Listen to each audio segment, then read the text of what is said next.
의석을 정돈하여 주시기 바랍니다. 성원이 되었으므로 제342회 제천시 의회 제2차 정례회 제3차 본회의를 개의하겠습니다.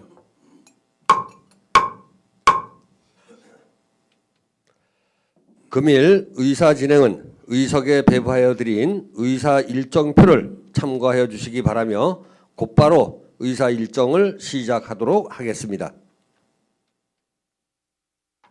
의사 일정 제1항 시정 질문 및 답변의 건을 상정합니다.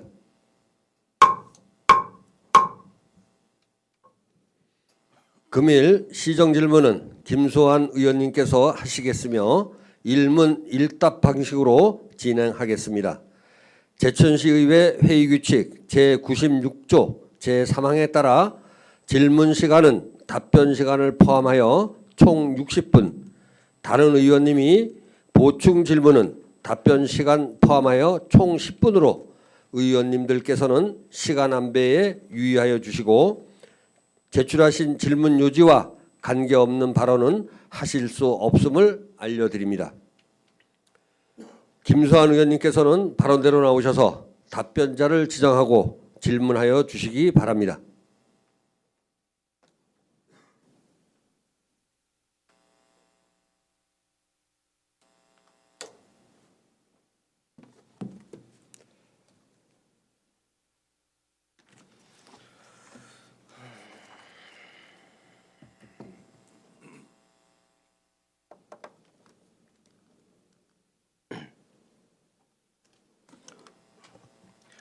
존경하는 제천 시민 여러분 안녕하십니까? 제천시의회 자치행정위원회 김수환 의원입니다.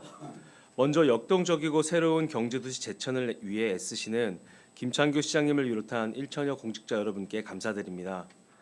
그리고 오늘 발언의 기회를 주신 박영기 의장님을 비롯한 선배 동료 의원 여러분, 아울러 항상 시민의 알 권리를 위해 수고해 주시는 언론인 여러분께도 감사의 말씀을 드립니다. 대한민국은 민주공화국으로서 삼권 분립의 원칙에 의하여 운영되고 있습니다. 이는 행정부와 입법부가 상호 견제와 협력의 관계를 유지하며 효율적인 행정 시스템을 구축하는 데 필수적입니다. 제천시 또한 집행부와 지방의회 간의 협력과 견제를 통해 시민의 목소리를 반영한 행정을 실현하고 있습니다.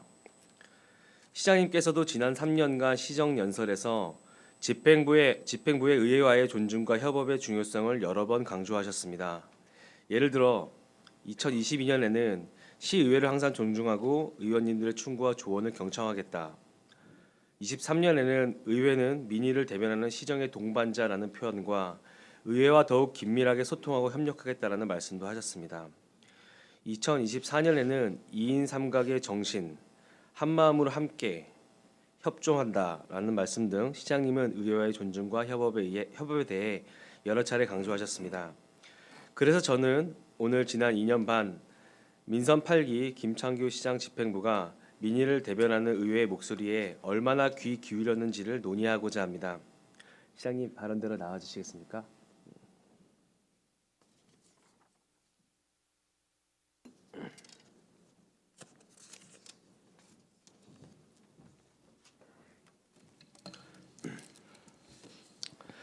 저는 지난 2년 반 동안 선배 및 동료 의원 여러분께서 5분 발언을 통해 제안하신 정책들이 집행부가 얼마나 원활하게 소통되었고 협업하였는지를 함께 살펴보고자 합니다. 단순히 정책의 잘잘못을 논의하려는 것이 아니라 의회와의 소통 및 협업에 중점을 두고 이야기하고자 합니다. 그러니 시장님, 다소 불편한 질문이 있을 수 있지만 주제를 벗어나지 않도록 의회와의 소통과 협업에 대한 내용에 중심을 두고 생산적인 대화가 이루어지기를 바랍니다. 저도 최선을 다해 대화의 방향을 유지하겠습니다. 시장님께서도 협조해 주실 수 있으시죠? 네. 예, 감사합니다. 그럼 민선 8기 김창규 시장 집행부와 의회의 존중과 협업에 대하여 시정 질문을 시작하겠습니다. 성실한 답변과 유의미한 시간이 될 수 있도록 부탁드리겠습니다. 네, 2022년 7월입니다. 이경리 의원께서는 제천시 도로변 등 환경 조성에 대하여라는 주제로 하천 제초 작업 등 도로변 유지 관리에 대해 발언해 주셨습니다. 이것은 제천시 이미지와 시민의 편익 증진, 예산의 효율화 등을 위한 의미 있는 제언이었다고 생각합니다. 시장님 당시 이경리 의원께서 각종 지자체에서 빙초산을 활용한 친환경 제초 기술을 도입하거나 적극 검토하고 있음을 전달하면서 제천시도 제초 인력 감축과 생태계 오염을 줄여주는 친환경 제초제를 도입하는 방안을 제안했습니다. 혹시 검토가 되셨을까요? 저희가 이제 그 빙초산 제초제 사용 문제에 대해서 그때 바로 이제 검토를 시작했죠. 근데 그걸 사용하는 지자체가 별로 없었어요. 그래서 뭐 잘 아시다시피 우리 이 집행부는 항상 조심스럽고 그래서 다른데 좀 뭐 3분의 1이라도 다른 데서 하는 걸 보고 좀 하자 그랬었는데 이 가만히 살펴보니까 제초 효과도 상당히 높고 그리고 또 그 비용도 약간 더 저렴합니다.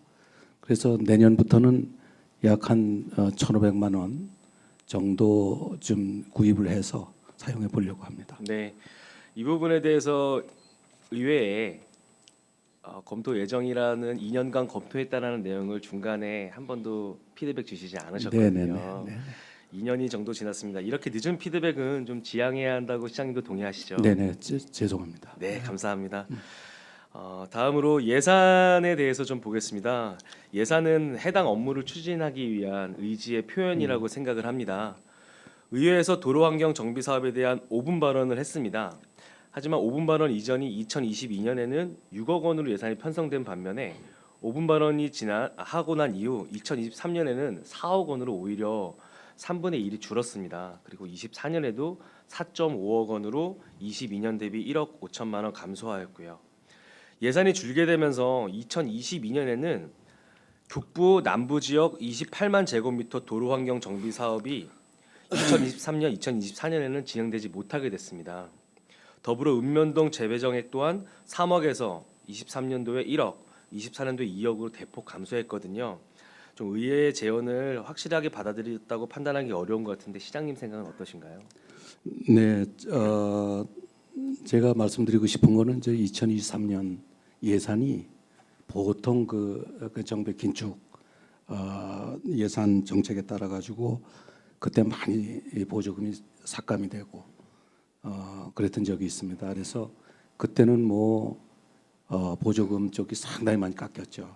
그래서 그때 이제 우리가 예산 지출을 어떻게 줄일까 하고 하던 중에 불효 불급한 부분부터 이제 깎기 시작했습니다. 그래서 그때 이제 한 2억 원 깎았고 그 다음부터 이제 계속 그 필요성이 인정이 돼서 회복 중에 있습니다. 네, 불효불급하다고 표현해 주셨는데 그 북부 남부 지역에 예산이 직접 투입되지 않았지만 분명히 풀이 2년 동안 그대로 자라게 두진 않으셨을 거예요. 네, 어떻게든 더 제초를 하셨다고 생각이 되는데 2025년에는 5억 원의 예산이 편성됐습니다.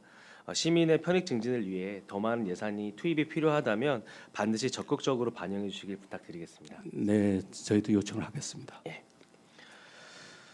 2022년 11월입니다. 저는 정규직과 비정규직 간의 심화되는 양극화 문제에 대한 고민을 담아 기간제 근로자에게도 평등한 중식비 지급과 관련하여라는 주제로 정책 제안을 드렸었습니다. 이에 2022년 12월 5분 발언 이후에 2022년 12월, 2023년 3월 근로자 노사 협의회 안건으로 상정되어 논의되었다가 한 번도 논의가 되지 않는 과정 속에서 24년 3월 마지막으로 논의되었습니다. 그 논의의 결과는 예산부서와 협의라고 되어 있더라고요. 예산부서와 어떻게 협의되었을까요? 저도 기본적으로 기간제 근로자 중식비 지급에 대해서는 공감을 합니다. 언젠가는 우리가 지급을 해야 될 그러한 부분으로 생각을 합니다. 그래서 이제 그 동안에 근로자 노사 협의회 통해서 몇 번을 협의를 해서 그 지급 가능성에 대해서는 다 공감을 한 걸로 그렇게 보고를 들었습니다. 네. 그래서 이제 지금 이제 문제는 이 예산이 좀 마인드입니다. 이게 전적으로 또 시비가 들어갈 문제고 그래서 그 예산 사정이 좀 나아져야 되지 않겠느냐 저 그런 생각을 지금 하고 있습니다. 네, 동의하는 바입니다. 동의하는 네. 바이고요. 다만 역시 마찬가지입니다. 그 예산이 투입되기가 어렵다는 부분에 대해서 제가 2년간 피드백을 받은 적이 없습니다. 네. 23년, 24년 예산에 적용되지 않았고요. 25년에도 당연히 반영되지 않았습니다. 이러한 제안이 좀 현실적으로 어렵다라고 판단이 되신다면 불가능하다든지 아니면 점진적으로 도입한다든지 지금 어떻게 진행되고 있다는지에 대해서 피드백이 좀 있어야 된다고 생각을 합니다. 언제 끝날지 모르는 기다림은 엄청난 고통이거든요. 네, 유의하겠습니다. 예. 무작정 기다려야 하는 의회와 의원들의 마음을 이해해 주셔서 소통 시스템을 좀 개선하는 방향을 고민해 주시면 감사하겠습니다. 네. 2022년 12월입니다. 박영기 의원은 시정질문 후속 조치 검토 결과에 대하여라는 주제로 5분 발언을 해주셨는데요. 당시에 이런 내용을 말씀해 주셨습니다. 지역 대학과의 협력을 통한 젊은 예술인 정착에 대한 제언을 주셨는데요. 부서에 확인해 본 결과 지역 대학과의 협력을 통한 젊은 예술인 정착에 관련된 체계 구축이나 회의는 단 한 건도 없었습니다. 시장님께서는 지역 대학과의 협력을 통한 젊은 예술인 정착의 난이도와 향후 방향성에 대해 어떻게 생각하시는지요? 우리가 세명대학이나 대원대하고 그 협력이 전혀 없었던 것은 아니고요. 2023년에 세명대학교 인문도시사업단과 지역문화정책 포럼을 공동으로 주관한 적이 있습니다. 그래서 그거 한 번 있었다는 것을 보고를 드리고 그리고 이제 또 세명대하고 이제 과거에 없었던 그 문화적인 협력 그런 것들이 좀 많이 있었습니다. 그 예를 들어 가지고 청소년 영상 아카데미 교육에 세명대학교 영화 웹툰 애니메이션학과 학생들을 보조 강사로 사용한다든가 그리고 이제 세명대는 학생들이 그 실험 영화 연구소라는 걸 만든 게 있습니다. 거기하고 해가지고 영상 제작 활동을 같이 한다든가 영화 및 드라마 촬영 인센티브 지원 사업을 통해서 연기 예술학과 재학생들 보조 출연 약 한 40명 시킨 적도 있고 그렇습니다. 네, 대학과의 협력이 없었다라고 말씀드리는 것보다는 박영기 의원님이 말씀하신 내용에 대한 협력을 말씀드리고 싶은 거예요. 그래서 말씀하신 대로 여러 가지 협력이 없었다고는 볼 수 없지만 그들이 이 젊은 예술인들이 정착할 수 있는 정책에 대한 논의는 사실은 좀 부족했다라고 판단이 되고요. 난이도도 여쭤봤었는데 난이도 같은 경우는 주제는 굉장히 짧습니다. 하지만 해결하기가 정말 어려운 사업이면 저도 틀림없다고 생각합니다. 그럼에도 반드시 해야 할 일이라는 것에 대해서는 시장님도 동의하실 거라고 봅니다. 네. 그러기 위해서는 지역 대학과의 소통이 무엇보다 소중하다고 저는 생각합니다. 시장님께서 말씀하셨듯이 청소년 영화 아카데미라는 프로그램에 세명대학교 영화 웹툰 애니메이션학과 학생들이 보조 강사로 참여를 했거든요. 그렇게 참여해서 끝나는 것이 아니라 그들이 제천에 정착할 수 있는 시스템을 만들어 달라는 것이 박영기 의원의 주제 내용이었다고 볼 수 있거든요. 더불어서 지역 예술인들의 고충을 듣고 지역 예술 발전을 위한 제언도 있었습니다. 그래서 지역 예술인들을 어떻게 그들의 고충을 듣고 지역 예술의 발전을 할 수 있는가에 대한 내용도 있었거든요. 하지만 부서에서 얘기한 예술인들과의 소통은 원탁 회의가 거의 유일했다고 보고요. 그 또한 23년도에 5회를 진행했는데 5회 내내 20명이 맞습니다. 회의 한 번 하는 당 4명씩 참여를 한 거고요. 24년도에는 총 7번 진행했는데 28명이 회의에 참석을 했습니다. 과연 이들이 지역 예술인들을 대표하는지도 사실은 조금 불가피하다는 생각도 들기도 하고요. 이 내용의 주제 또한 살짝 지역 예술인들의 고충이라는 개념에서는 벗어나 있다라고 저는 생각이 들었거든요. 혹시 이 부분에 대해서는 어떻게 판단하실까요? 사실 그 원탁회의 결과가 그렇게 좀 많은 예술인들이 참가를 해서 그 원활한 그런 활성화된 어떤 논의를 하지는 못했습니다. 그러나 이제 제가 강조하는 거는 그런 그 논의도 이제 물론 중요하지만은 중요한 것은 우리 지역 예술인들에게 그 활동의 장, 그래서 이제 특히 이제 공연의 장을 기회를 만들어 주는 것이 중요하다고 생각을 했습니다. 그래서 저는 모든 우리 이제 지역 축제에 있어서 우리 지역 예술인들을 우선적으로 이 활용을 하자 하는 걸 대원칙으로 세웠습니다. 그래서 벚꽃 축제라든가 이제 각종 그 기회 때마다 우리 지역 예술인들에게 기회를 주려고 노력을 했고요. 그다음에 뭐 예를 들어서 서예라든가 아니면은 우리 이 그림 그리기라든가 그 이런 측면에 있어서 행사를 더 많이 열고, 그래서 지역인들이 우리 예술을 더 활성화할 수 있는 그런 계기를 만들려고 노력을 했습니다. 네. 이 원탁회의에서 나온 대표적인 주제를 한번 제가 말씀드려 볼게요. 오탁번 문학상 제정이 지역 예술인들의 고충과는 아무 상관이 없겠죠. 그리고 국가유산 미디어 아트 공모사업 추진을 위한 콘텐츠 및 사업 추진 방향성에 대한 논의. 그러니까 시장님 박영기 의원이 얘기했던 지역 예술인들의 고충을 듣는 것과는 아예 주제가 좀 상이했다. 대신 이런 자리가 있다는 것만으로도 저는 상당히 유의미하다. 그렇기 때문에 내년부터라도 정말로 그 우리가 목표한 바와 같은 그런 주제를 설정하는 것이 우리에게는 필요하지 않을까라고 생각을 하고 있고요. 예. 그리고 지금 지역 문화예술인들의 활동을 위한 공연의 장, 문화의 장을 말씀을 해주셨습니다. 공연의 장과 문화의 장을 확대하기 위해서는 반드시 필요한 것이 예산입니다. 예. 그래서 예산에 대해서 한번 말씀을 한번 나눠볼게요. 시장님께서 노력을 해주셨다라고 하니까 문화재단의 23년 총 예상 44억이었고요. 지역 예술인 육성 예산은 6억, 약 14% 정도 됩니다. 그래서 박영기 의원이 5분 발언을 통해서 예산이 늘었는가 한번 확인을 해봤습니다. 24년에도 여전히 14%입니다.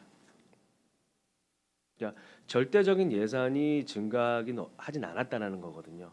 그렇다면은 시장님 말씀하신 것이 이루어지기 위해서는 효율성이 올라갔어야 되는 부분인데 제가 효율성까지는 확인하지 못했습니다. 그럼에도 불구하고 저희가 봐야 할 것은 예산의 확장성이 없는 한 그들에 대한 추가적인 활동의 장을 열어주는 것은 쉽지 않다. 그렇기 때문에 박영기 의원의 그런 5분 발언이 정확하게 예산적으로 투영됐다라고 보기는 어렵다는 것이 저의 판단입니다. 내년에는 조금 더 우리 문화예술인들이 활동할 수 있는 장을 열 수 있고 실질적으로 그것이 열었다라는 것이 예산으로 좀 확인되었을 수 있도록 노력해 주시면 감사하겠습니다. 네. 참고로 2021년보다 올해 그 예산이 이제 지역 문화 예술인을 위한 그 예산이 1억 원 이상 증가했고요. 또 특히 이제 청년 예술인 그것이 한 6천만 원 정도 24년부터 새로 생겼습니다. 그래서 저는 이제 확실히 분명히 얘기 드릴 수 있는 것은 문화 창달, 지역 문화 창달이야말로 우리 경제를 살리는 데도 필수적인 요소라고 생각을 하고 있습니다. 그래서 앞으로 하여튼 가용한 예산이 주어지는 대로 여유가 있는 대로 지금 의원님 말씀하신 지역문화 창달 쪽으로 많이 배정을 해서 올리도록 하겠습니다. 네, 그렇게 해주셔야지 이제는 의장의 자리에 와 계신 박영기 의원님의 면을 세워주시는 거거든요. 많이 그렇게 부탁드리겠습니다. 하겠습니다. 네. 2023년 1월입니다.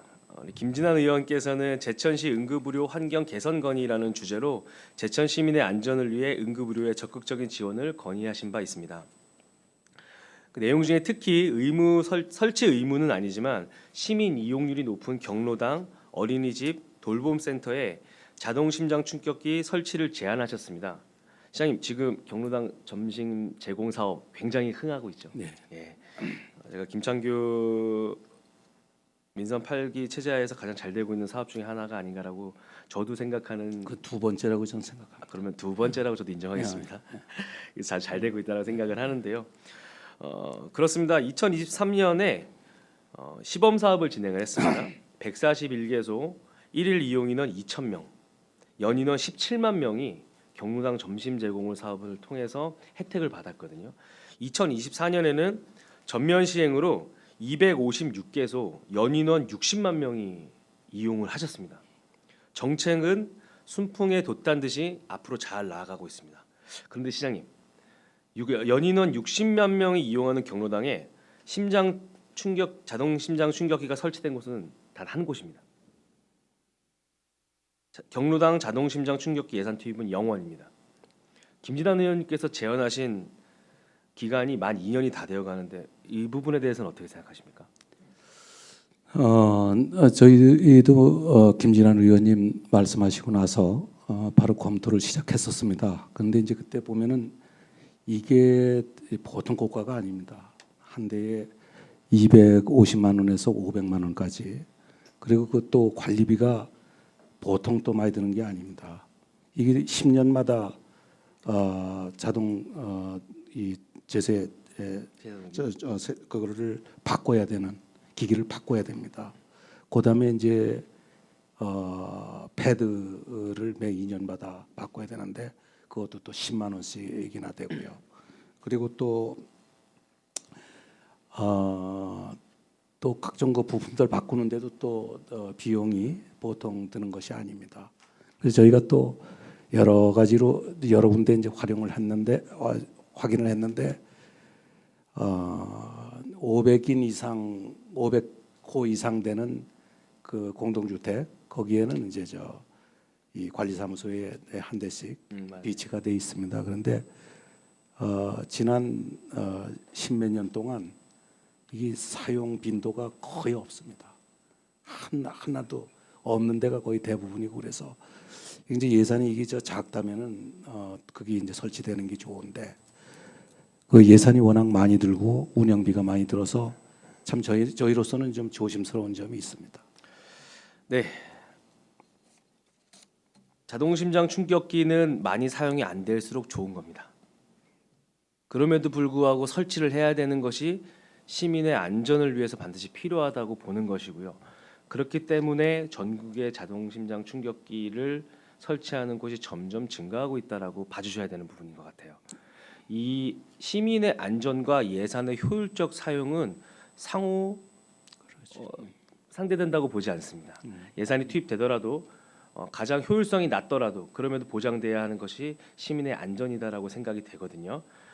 이 부분에 대해서는 혹시 어떻게 판단하실까요? 그래서 저희도 경로당 회원 수가 많은데 그 중에 1차적으로 한 10개소 정도 골라서 내년도에는 한번 설치를 해보려고 하고 있습니다. 네, 감사합니다. 어린이집 돌봄센터에 있는 아이들의 경우에는 심폐소생술 시행 시 위험할 수 있기에 자동 심장 충격기가 필수라고 김진환 의원님께서 말씀하셨거든요. 2024년 현재 어린이집 51개소 중에 단 2곳이 설치되어 있습니다. 다함께 돌봄센터는 9개소 중에 단 한 곳도 설치되어 있지 않습니다. 부서 답변을 들은 바에 따르면 방금 말씀하신 것처럼 경로당 같은 경우는 예산 얘기도 했고요. 더불어서 어르신분들이 이 기계를 잘 이용하지 못한다라는 답변도 있었어요. 잘 이용하지 못한다면 교육을 해야 되는 게 저희의 일이라고 생각을 하고요. 또 운영비가 없다는 이유로 아이들을 위험에 두는 것도 그렇게 타당하다고 생각하지는 않습니다.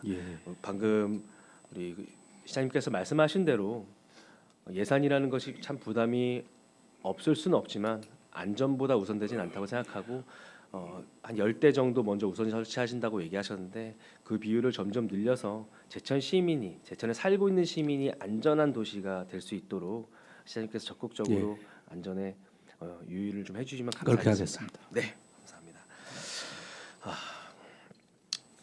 초반에 말씀드렸지만 제세 동기는 안 쓸수록 좋은 거죠, 그렇죠? 네.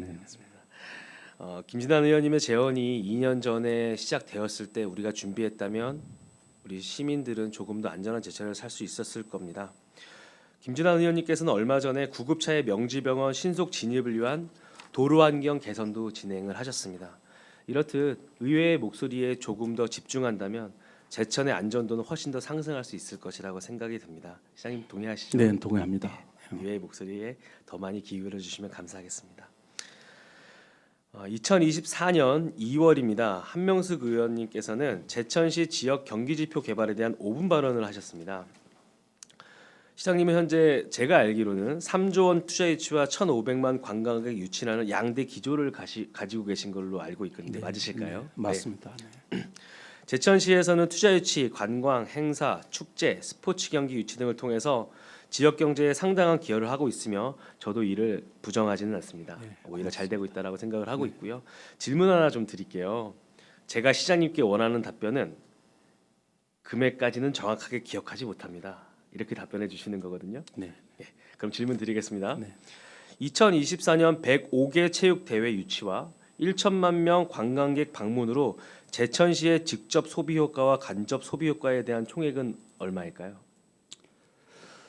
2024년도 저희가 생각하고 있는 것은 약 한 106개 정도 전국 대회를 유치해서 55만 명 정도 그 관광객 유치를 해서 약 한 1,300억 정도 직간접 소비 효과를 창출하는 것으로 알고 있습니다. 관광객은 얼마나 될까요? 우리 전체 관광객은 관광객 1,000만 관객 유치를 통한 직접 소비 효과나 간접 소비 효과의 창출. 근데 이제 저는 지금 그거에 대해서는 그러니까 통상적으로 얘기할 때 일반 관광객 특히 제천 지역 같은 데 오는 관광객은 한 4만 한 7, 8천 원 쓴다고 돼 있습니다. 그러나 이것은 다른 그 지역에 비해서 상당히 가동률이 낮은 상태이고요. 그래서 이제 제가 지금 관광 생태계를 고부가 가치로 만들기 위해서 이제 그 각 분야별로다가 해서 지금 노력 중에 있습니다. 그래서 저희는 지금 스포츠 마케팅을 통해서 이제 그분들은 한 분이 오시면은 한 24만 원 쓰는 걸로 돼 있습니다. 그래서 저희가 그 다른 지역에 비해서 이제 점차 그 가동률이 높아지는 걸로 이제 그렇게 관측을 하고 있습니다. 네. 제가 원하는 답변은 금액까지 정확하게 기억하지 못한다 했는데 그래서 이제 저는 이제 그런 측면에서 몇 년 내에 1인당 한 10만 원 정도 그 제천에서 소비할 수 있게끔 목표로 지금 이 관광 환경을 갖춰 나가고 있고요. 그렇게 되면은 만약에 1,500만이 유치가 되고 10만 원씩만 다른 데는 또 그렇게 또 쓰고 가는 지역이 있습니다. 제주도 같은 데는 워낙 더 많이 쓰고요. 그래서 저희도 이제 각종 그 여건을 감안하면은 10만 원 정도 쓰고 가게 하는 것은 큰 문제가 없다. 그래서 지금 우리가 가지고 있는 계획을 잘 추진을 해서 10만 원씩만 쓰고 가게 하면 이게 1조 5천억입니다. 그래서 저희가 GRDP가 약 한 3조 약간 넘는 걸로 감안을 하면은 이 부분이 차지하는 이 비중이 엄청나게 큽니다. 네. 시장님의 비전에 대해서는 굉장히 동의하는 바고요. 제가 드렸던 질문의 답은 알 수 없다입니다. 왜냐하면요. 체육대회의 경우 지금 1,300억 정도 얘기하셨는데 부서에서 제출한 내용은 24년 315억 직접 효과, 1,002억의 간접 소비 효과를 거두었다고 저에게 그 보고서를 주셨어요. 네. 그러니까 일일이 숫자까지 다 기억할 수는 없는 것은 맞습니다. 그럼에도 불구하고 한명숙 의원님께서 말씀하신 제천시 지역 경기 지표가 개발이 필요한 이유가 시장님이 계획하신 이 원대한 내용들이 보다 시민들에게 신뢰성 있게 다가오기 위해서는 우리 지역에 맞는 우리 시점에 맞는 지표가 필요하기 때문입니다. 말씀하셨듯이 제주도 10만 원씩 쓰는 곳도 있고 또 우리 제천 같은 경우는 4만 7, 8천 원 정도 쓴다고 하는데 시기나 이 관광 행태의 개선에 따라서 그 금액이 더 올라갈 수 있다라고 라고 예측을 해주셨잖아요. 그렇다면 그 시장님의 예측이 신뢰도를 갖기 위해서는 제천의 경기지표를 개발해야 한다는 게 한명숙 의원님이 얘기하신 제언의 주제였습니다. 한명숙 의원님께서 얘기하신 2024년 2월에 저희가 이 제언을 받아들여서 2023년도 3월경 추경 1차 추경이죠. 이것이 마련이 되었다면 6개월 정도의 용역이 걸렸을 거고요. 그렇다면 우리는 지금 현재 2024년 하반기쯤에는 과연 우리가 어떤 지표를 가지고 실질적으로 얼마나 많은 소비 효과를 창출했는가를 보다 직관적으로 그리고 정량적으로 평가할 수 있었을 거라는 아쉬움이 사실은 남아 있습니다. 바로 제안을 수용하지 않은 것에 대한 아쉬움이 저는 솔직히 있습니다. 시장님은 이 부분에 대해서 어떻게 평가하실까요? 저도 뭐 지금 의원님 말씀하신 대로 똑같은 생각입니다. 저희가 집행을 하고 나서 그 성과가 어떤지 그거를 바로 알고 싶은 것이 이제 저희의 희망이고 그렇죠. 그런데 이제 이 신뢰도가 높은 통계를 확보한다는 것이 이게 뭐 보통 작업이 아닙니다. 그 예를 들어 가지고 표본이라는 게 매 지표마다 달라집니다. 그래서 이 수많은 이 변수를 어떻게 관리해야 될지. 그래서 또 우리가 그렇다면은 그 어떤 꼭 필요한 지표는 뭔지, 그다음에 그것이 실행 가능성이 있는지. 그래서 이제 통계청 같은 경우에 이 통계 분야에 일하고 있는 분들만 해도 6천 명이 넘습니다. 그리고 또 이 예산만 해도 4, 5천억 이렇게 되고요. 그래서 이제 이것을 우리가 하여튼간 비용은 적게 들이고 그러면서도 꼭 필요한 그 지표는 우리가 확보를 하는 그런 쪽으로 가야 돼 가지고 일단 그 용역을 좀 들어가야 된다고 생각을 했고, 근데 그것도 또 2억 원이 듭니다. 그런데 저는 사실 그 2억 원 들여 가지고 우리가 사용할 수 있는 그런 어떤 시스템이 확보가 될 수 있을지. 왜냐하면은 워낙 이 표본이 이 유동적이고 그리고 또 그거를 했을 때 신뢰도가 어떻게 될지 그래서 지금 걱정은 많습니다. 그러나 용역을 실시해서 한번 추진해 보겠습니다. 예. 시장님이 말씀하신 대로 시장님은 아무래도 그 행정부까지 넓게 가 있는 대한민국 전체를 아우르는 부서에서 일을 해보셨기 때문에 통계청이나 이런 곳의 예산이나 저보다 더 많은 지식이 있으실 거라고 저는 생각을 합니다. 그래서 말씀하신 내용에 대해서 제가 사실 확인은 하지 못하지만 그 내용이 충분히 사실이라고 믿는다면 과연 2억 원이라는 예산이 우리가 원하는 경기 지표를 뽑아낼 수 있는지에 대한 그런 의문점이 든다는 것에 대해서는 충분히 동의할 수 있다라고 생각을 합니다. 네. 다시 원래 주제로 돌아와서 시장님께서 이제 시민분들을 만나는 자리에서 우리가 해낸 체육 대회와 관광객 유치로 인한 소비 창출 효과를 시민들에게 성과로 이야기를 하고 계시거든요. 예, 그때마다 사실은 제가 조금 시민들에게 나쁘끄럽게 느껴지는 바는 그 금액이 정확하게 살춘될 금액이 아니라는 신뢰성이 떨어지는 내용이기 때문에 살짝 그런 마음은 있긴 있습니다. 그런 부분을 조금 더 올리기 위한 정책적 제언이라고 봐주시면 감사하겠고요. 그리고 그 제언이 반드시 꼭 용역으로만 표현되지 않더라도 이런 내용에 있어서 한명숙 의원님과 이 내용을 얘기해 주신 한명숙 의원님과 자주 소통함으로써 더 나은 방향을 찾아가면 어떨까라고 말씀드리고 싶습니다. 네, 이제 참고로 말씀드리면은 그 투자 유치액이 창출하는 그 GDP 효과 그리고 또 관광객 1,000만 명이 창출하는 GDP 상의 성과 효과 이 부분에 대해서는 저희도 용역을 실시한 적이 있습니다. 예. 네, 알겠습니다. 다음으로 한번 넘어가 보겠습니다. 조직 운영에 관한 이야기를 좀 나눠보겠습니다. 이제 집행부 공무원분들에 대한 이야기인데요. 저는 2024년 4월과 7월 수치 너머로 드러나는 신동마을 환경 오염 문제에 대하여라는 주제로 산업단지 문제로 인해 미당천에 오염이 발생하는 문제를 5분 발언 제기하였습니다. 이에 제천시와 충청북도 북부출장소는 합동 점검을 2차례 진행했다라고 얘기를 들었습니다. 시장님, 미당천의 오염 문제의 원인이 상류에 있는 산업단지라고 판단했기 때문에 산업단지 합동 점검을 실시한 게 맞을까요? 네, 저희 그렇습니다. 네. 그러면 이 문제를 간단하게 정리 한번 해보겠습니다. 산업단지의 오염 원인으로 미당천의 오염이라는 결과가 발현되었고 이 오염을 인지한 시민이 민원을 주셨다. 요게 이 문제의 전체 흐름이라고 저는 생각을 하는데요. 산업단지 관리 권한은 누구에게 있습니까? 충북도죠. 충청북도에 있죠. 예, 도관할입니다. 산업단지 내의 환경 오염 예방을 위한 점검이라고 한다면 제천시가 할 일은 충청북도가 하는 일에 대한 업무 협조입니다. 그렇죠. 그렇죠. 동의해 주셔서 정말 감사해요. 네, 책임은 틀림없이 도관할이거든요. 우리 제천시에게는 단속할 권한이 없습니다. 그런데 점검 인원을 보면 8월 달에 진행한 1차에서는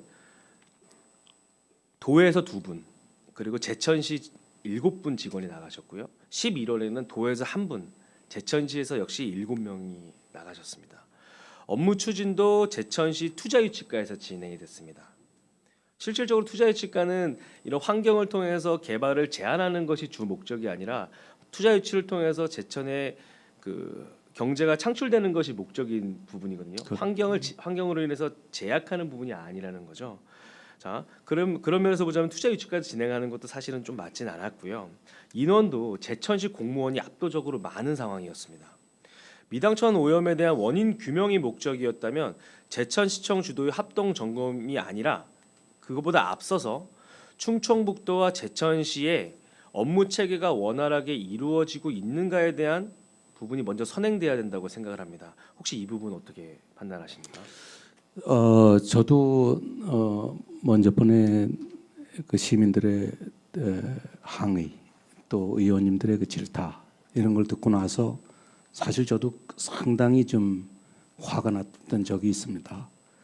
그리고 직원들에게 화도 냈고, 근데 이제 그게 뭐냐면은 그 전에는 북부출장소에 이 과가 하나 환경과가 있었습니다. 그래가지고 이제 제대로 관리를 했었는데 이후로는 뭐 이쪽에 올려는 그런 이제 환경직 직원도 없고 그래서인지 이제 점점 줄어들어가지고 국공무원 하나를 보내는 그런 상황이 됐었죠. 그래서 저희가 이거 안 된다. 최소한 2명은 보내야 된다. 그랬더니 이제 그쪽에서 동의한 게 9급 직원을 7급 직원으로다가 보내주마. 그래서 지금 거기까지 됐는데 그것도 절대적으로 부족하다고 생각합니다. 그 저희가 이제 그 조사 때 대거 인원을 이 파견 동원하게 된 이유는 어차피 이제 우리 지역에서 일어난 일이고 피해는 이제 우리 주민들이 받는 거기 때문에 저희가 도에서 인력이 부족하다면 우리라도 보조를 해야 된다는 게 저희 생각이었습니다. 네. 요청하신 바 9급 직원이 7급으로 더 업무에 능숙한 직원으로 변경된 것에 대해서는 너무 잘하셨다고 말씀드리고 싶습니다. 예. 다만 그럼에도 불구하고 그 한 분이 제천시 산업단지에서 이루어지는 환경 문제에 대해서 다 관할하지 못하기 때문에 제천시 직원 7분이 나갔던 거는 사실이거든요. 그렇죠. 충청북 도에서 관리 권한이 있음에도 불구하고 그 업무를 모두 처리할 수 없기 때문에 제천시에서 지속적으로 서포트를 하고 있는 현실인 겁니다. 이 이야기의 가장 큰 본질은 서포트를 지속한다고 해서 이 문제의 본질이 해결되지 않는다는 거거든요. 이 문제의 본질이 해결되기 위해서는 그 본연의 관리 권한이 있는 충청북도 북부출장소에서 확실하게 관리를 할 수 있는 인원이 배정되거나 인원 배정 여부와 관계없이 그들이 할 일을 스스로 처리하게 될 경우에는 우리 직원들은 굳이 번거로운 일을 추가적으로 할 수가 없게 되는 것입니다. 이게 바로 문제의 본질이라고 보거든요. 물론 제가 이렇게 말씀드린다고 해서 제천시 일인데 그럼 제천시 공무원이 손 놓고 있어야 되냐? 저는 그렇게 또 보진 않습니다. 물론 하긴 해야죠. 그러나 우리의 책임이 아니니까 회피해라 이런 의미가 아니라 오히려 제천시 7, 8명 나갔던 공무원들은 공무원의 소명을 가지고 적극적인 업무 협조를 한 것에 대해서 칭찬받아야 되는 것이 맞습니다. 그러나 이렇게 해서는 문제의 본질이 해결되지 않습니다. 이거 사진 한번 봐주시겠습니까?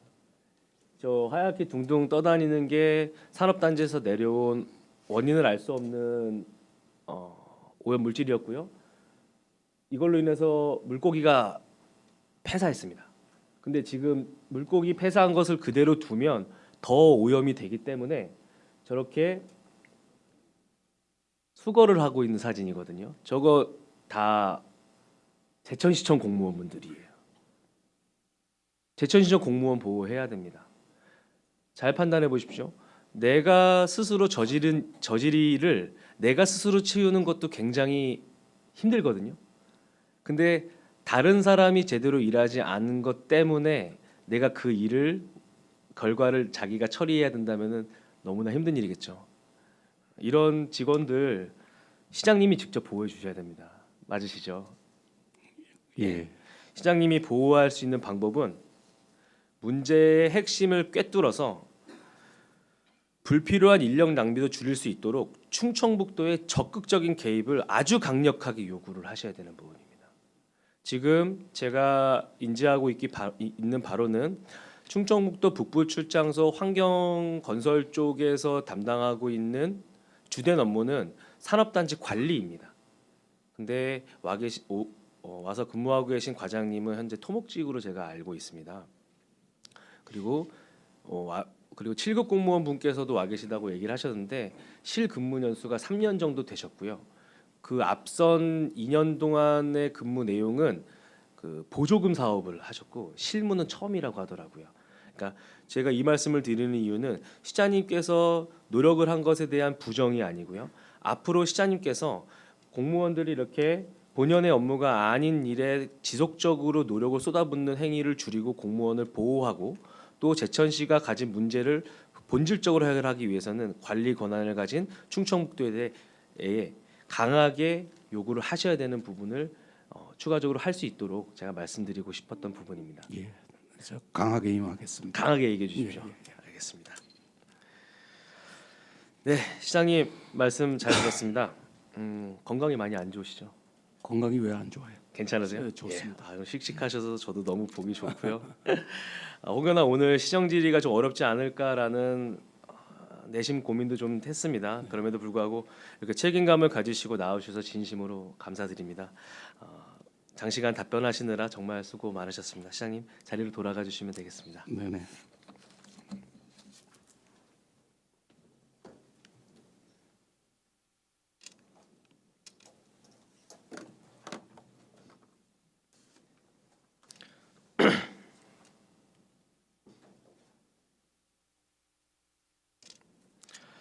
네, 구대의회가 시작된 2022년 7월부터 2024년 상반기까지 수많은 5분 발언이 있었습니다. 물론 신속하게 해결된 사안도 있었고 해결이 어려운 문제 그리고 시간이 필요한 논의도 있었습니다. 그러나 모든 정책 제안들이 공통적으로 안고 있는 문제는 바로 소통, 즉 피드백의 부재였습니다. 집행부에서 노력한 내용이 의회와 충분히 공유되지 않는다면 그 문제는 결코 해결되었다라고 볼 수 없습니다. 5분 발언을 통한 정책 제안 피드백은 반드시 필요합니다. 또한 시의회에서 정식으로 제기한 사항에 대해서는 체계적인 소통 시스템을 구축하는 것이 필수적입니다. 제안의 시작부터 종료까지 하나의 제안이 마무리되는 과정을 철저하게 관리하여야 합니다. 우리는 오늘 2025년 본 예산안에 대한 심의를 마칩니다. 시장님께서 말씀하신 대로 의회는 집행부와 함께 동행하는 동지이자 식구이며 시정 발전의 양 수레바퀴로서 경제적, 사회적 난국을 헤쳐나가는데 최대한 협조해 왔음을 자부합니다. 본 예산안을 최대한 원안 가결한 것이 그 증거라고 생각합니다. 이제 의회가 내민 손을 집행부에서 잡아주실 차례입니다. 의회는 집행부를 견제와 감시의 대상이면서도 위기를 함께 극복하는 동지라고 생각합니다. 집행부 또한 의회 재연에 귀 기울여 주시고 정책을 함께 추진해 나간다면 우리는 보다 나은 2025년을 만들어갈 수 있을 것이라 확신합니다. 존경하는 제천 시민 여러분, 곧 2025년 새해가 시작이 됩니다. 새해에는 시민 여러분들의 기대에 부응할 수 있도록 목소리를 법보다 더 중히 여기고 시민 여러분들의 목소리가 시정에 더 많이 접목될 수 있도록 선배, 동료 의원 여러분들과 함께 더욱더 열심히 노력하겠습니다. 마지막으로 30여 년의 공직 생활을 마치시고 명예로운 퇴임을 앞두신 최부금, 이재봉, 조성원, 장만동, 이명선 국장님, 단장님, 소장님, 이 자리를 빌어 노고에 감사와 경의를 표합니다. 정말 수고 많으셨습니다. 사랑하는 제천 시민 여러분, 새해 복 많이 받으시길 기원드리며 이상 시정 질의를 마치도록 하겠습니다. 감사합니다. 김선 의원님 수고하셨습니다. 의석으로 돌아가 주시기 바랍니다.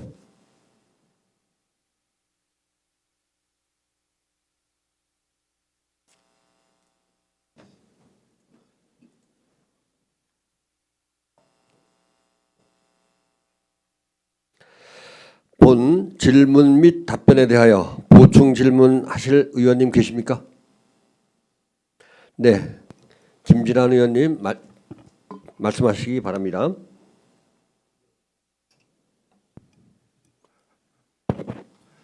네, 시장님. 네.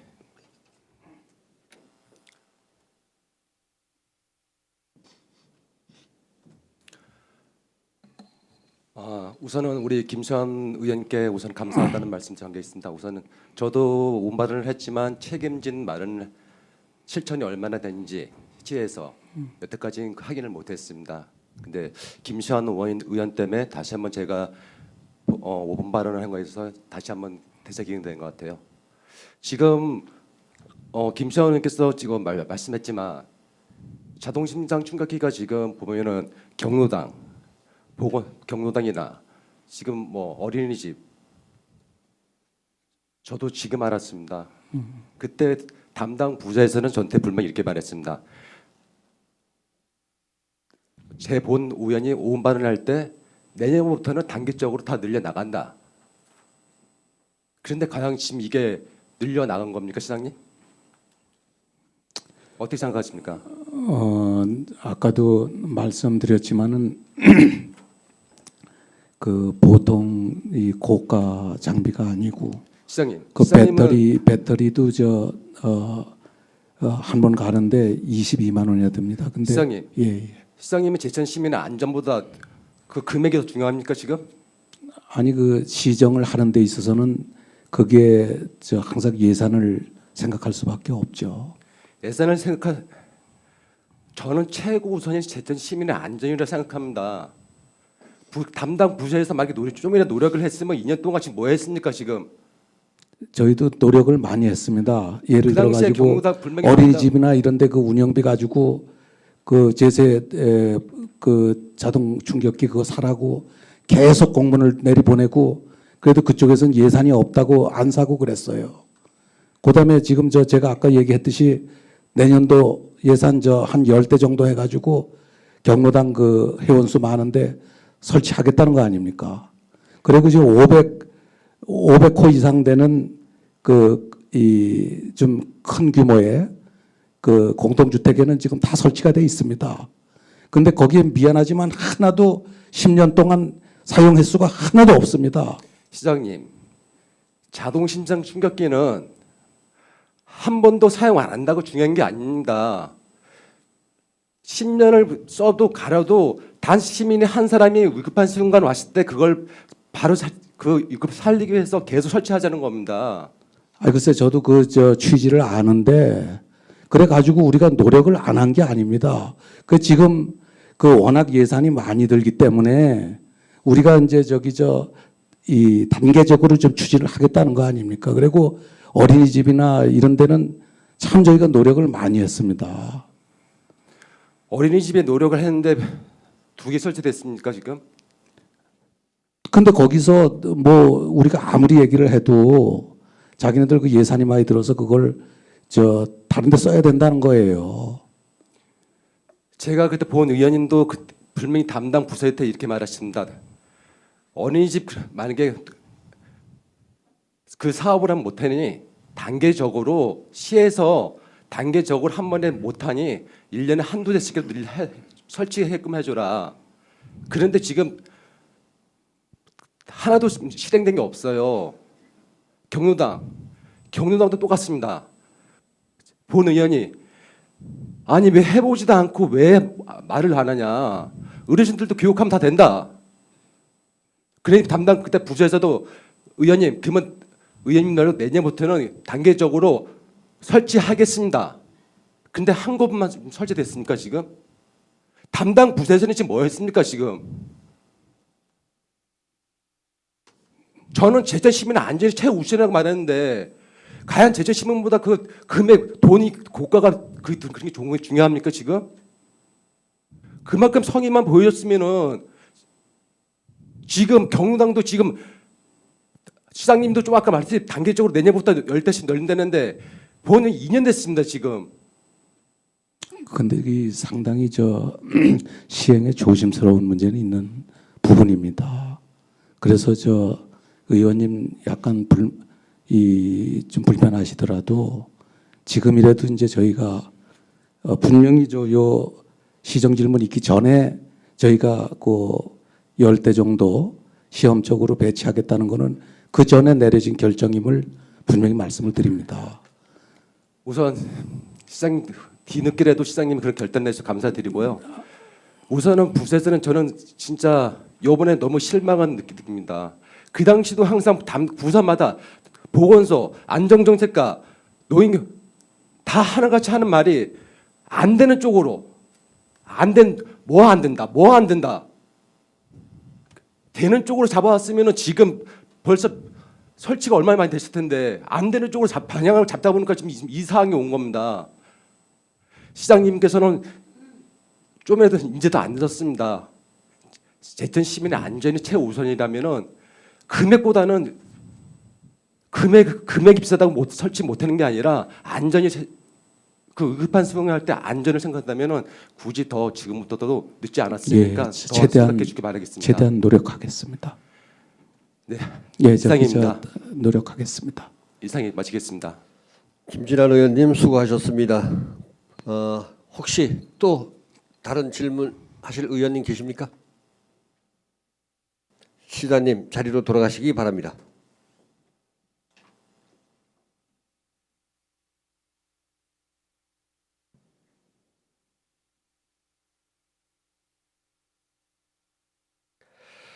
보충 질문하실 의원님이 안 계시므로 의사 일정 제1항 시정 질문 및 답변의 건은 이것으로 마치겠습니다.